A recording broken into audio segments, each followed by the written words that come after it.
What does it take to erase a person? An hour? A day? What about 5 people, all at once? On Christmas Eve, 1945, 5 children vanished from a burning house in West Virginia. The official story is that they were turned to ash. But for the next 40 years, this billboard stood as a silent accusation. The parents never believed their children were dead, because in the rubble of their lives, there wasn't a single bone, a single tooth, a single shred of proof. This isn't just a story about a fire. It's a story about a disappearance so perfect it defies explanation. This was the Sodder family. George and Jenny, Italian immigrants who had carved out their own piece of the American dream in Fayetteville, West Virginia. George ran a successful trucking company, and together they had 10 children. They were, by all accounts, a happy, prosperous, and well-respected family. But beneath the surface, there was tension. George was fiercely proud of his heritage, but he was also fiercely anti-Mussolini, and he wasn't quiet about it. In the tight-knit Italian community of the era, his opinions made him enemies. In the months before the fire, the threats began. A visiting life insurance salesman, after being turned down, warned George that his house would go up in smoke and his children would be destroyed for his dirty remarks about Mussolini. Weeks later, another stranger was seen watching the younger Sodder children as they returned from school. The family was on edge, but they could never have imagined the horror that Christmas Eve would bring. The night of December 24, 1945, began with a strange phone call. At 12:30 a.m., the phone rang, waking Jenny. On the line was a woman she didn't know, asking for a name she didn't recognize, with the sound of laughter and clinking glasses in the background. Jenny dismissed it as a wrong number and went back to sleep. Just an hour later, she was woken again, this time by a loud thud and then a rolling sound on the roof. She ignored it. At 1:30 a.m., she woke a third time. The house was filled with smoke. George's office was on fire. Chaos erupted. George, Jenny, and 4 of their children who slept downstairs managed to escape.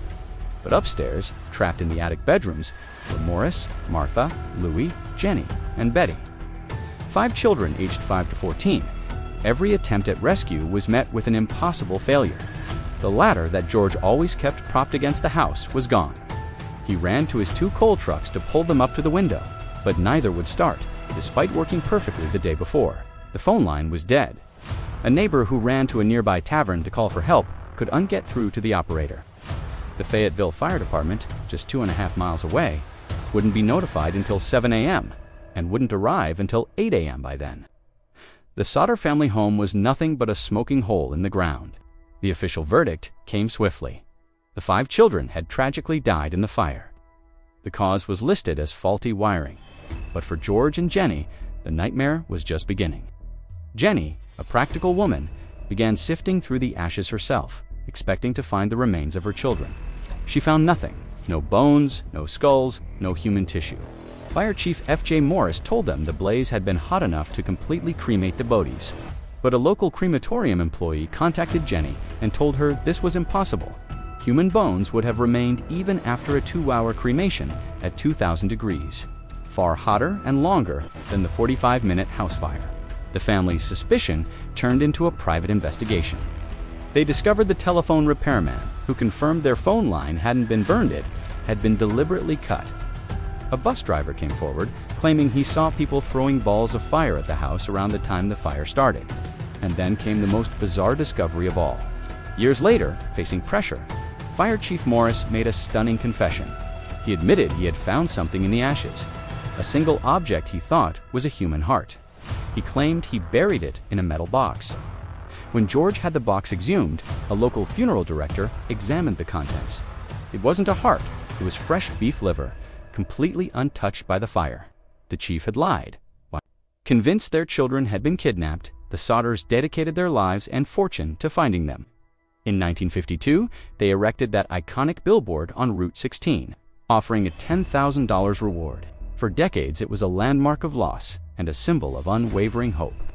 They followed leads across the country, investigating sightings in Texas and St. Louis. Then, in 1967, 22 years after the fire, a letter arrived. It was postmarked from Central City, Kentucky, with no return address. Inside was a photograph of a man in his late 20s. He had the same dark, curly hair, the same dark eyes, the same distinct features as their son Louis, who would have been in his 30s.